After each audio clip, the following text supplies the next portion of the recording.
Hello મિત્રો, મારી આ યુટ્યુબ ચેનલમાં આપ સર્વનું હાર્દિક સ્વાગત છે। આજે આપણે ધોરણ 3 વિષય ગુજરાતી અને એકમ 7 અને ભાગ નંબર 3 એકમ 7 એક છલાંગે દરિયો કૂદો એનું આપણે સ્વઅધ્યયન પોથીનું સંપૂર્ણ સોલ્યુશન જોઈશું। પ્રશ્ન 1, નીચેના વાક્યો કોણ ન બોલી શકે તે પાઠના આધારે કૌંસમાંથી પસંદ કરો। 1, પૂંછડી મારી સાજી રહી, તો અહીં રાવણ અને હનુમાન આપ્યા છે, તો રાવણ આવશે। 2, હનુમાન આજે તો આપણે નહીં રમીએ, મારે બહુ કામ છે, તો માતા હનુમાન, તો હનુમાન આવશે। 3, મહારાજ આ વાનર તો બહુ ડાયો છે, તેને આપણી અશોક વાટિકામાં કોઈ જ નુકસાન નથી કર્યું, તો આમાં સૈનિક અને રાવણ આપ્યું છે, તો સૈનિક આવશે। 4, આ વાનરને જેલમાં ન પૂરતા તેનું સન્માન કરો, રાવણ અને હનુમાન, તો રાવણ આવશે।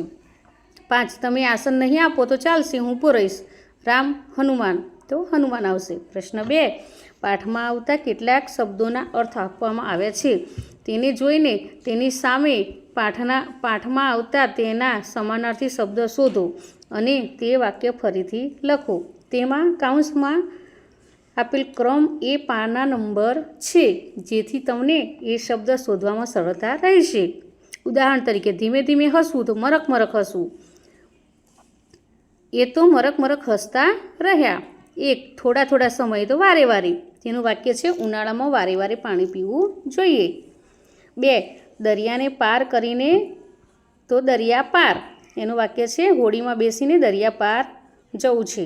3, બગાસું બગાડી નાખવું, તો ખેદાન મેદાન કરી નાખવું, તેના પરથી વાક્ય છે વાવાઝોડાએ બધું ખેદાન મેદાન કરી નાખ્યું। 4, પૂંછડીનું આસન, તો પૂછાસન, વાક્ય હનુમાનજી પૂછાસન પર બેઠ્યા। 5, જુદી જુદી જગ્યાએ, તો ઠેક ઠેકાણે, વાક્ય તેનું ઠેક ઠેકાણે જાહેરાતોના બોર્ડ લાગેલા હતા। પ્રશ્ન 3, જાહેરાત જુઓ અને પ્રશ્નના જવાબ આપો। 1, સ્પર્ધાનું નામ શું છે, તો તેનો જવાબ છે સ્પર્ધાનું નામ છોટા હનુમાન હરીફાઈ।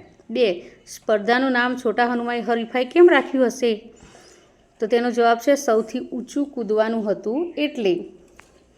પ્રશ્ન 3, સ્પર્ધાનો સમય શું છે, તો સ્પર્ધાનો સમય સવારે 8 થી 11 વાગ્યાનો છે।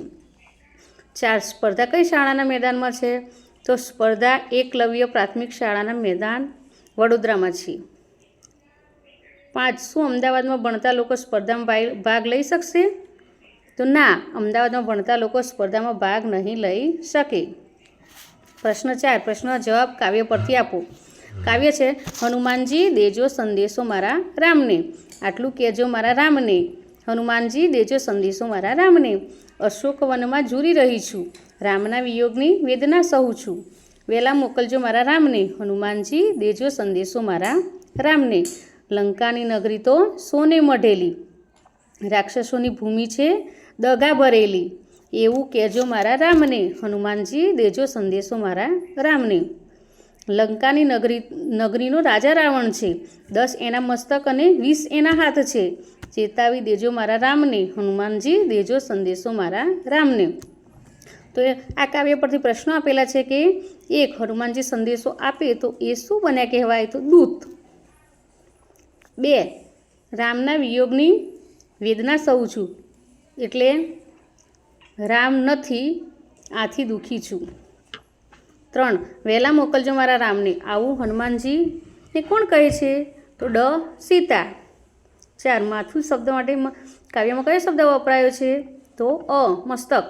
5, દેજો લેજો, તો વહેલા તો મોડા। પ્રશ્ન 5, શબ્દને યોગ્ય રીતે જોડો, વાક્ય બનાવો।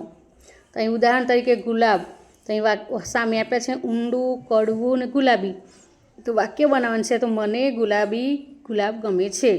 1, ઘોડો, તો સફેદ, ખાટો અને ખડબડ, તો વાક્ય છે એની પરથી બનાવ્યું છે આપણે, મારી પાસે સફેદ ઘોડો છે। 2, કૂદકો, તો સામે વાક્ય છે દયાળુ, કાળો, ઊંચો, વાક્ય મેં ઊંચો કૂદકો માર્યો।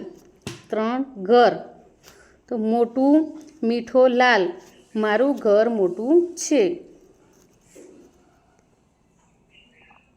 અહીં આ વિડીયો પૂરો થાય છે, તો મિત્રો તમને આ વિડીયો ગમ્યો હોય તો લાઈક, શેર અને સબસ્ક્રાઈબ ચોક્કસથી કરજો। બાય.